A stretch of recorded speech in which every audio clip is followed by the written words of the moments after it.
నెల్లూరు జిల్లా తోటపల్లి గూడూరులోని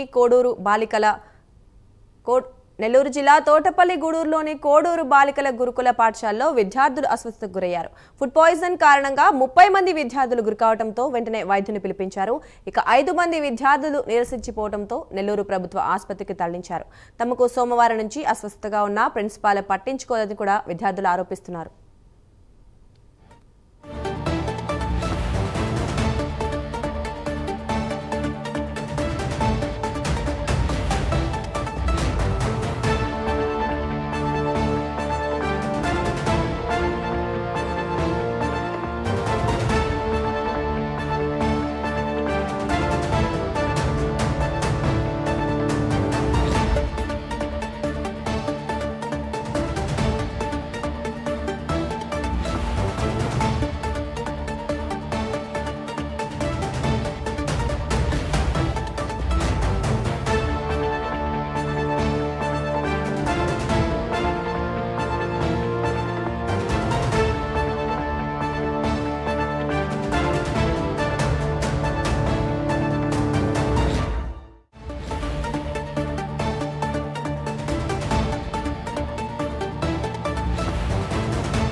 నెల్లూరు జిల్లా తోటపల్లి గూడూరులోని కోడూరు బాలికల గురుకుల పాఠశాలలో విద్యార్థులు అస్వస్థతకు గురయ్యారు. ఫుడ్ పాయిజన్ కారణంగా 30 మంది విద్యార్థులు అస్వస్థతకు గురి కావడంతో వెంటనే వైద్యుని పిలిపించారు. ఇక 5 మంది విద్యార్థులు నీరసించిపోవడంతో నెల్లూరు ప్రభుత్వ ఆసుపత్రికి తరలించారు.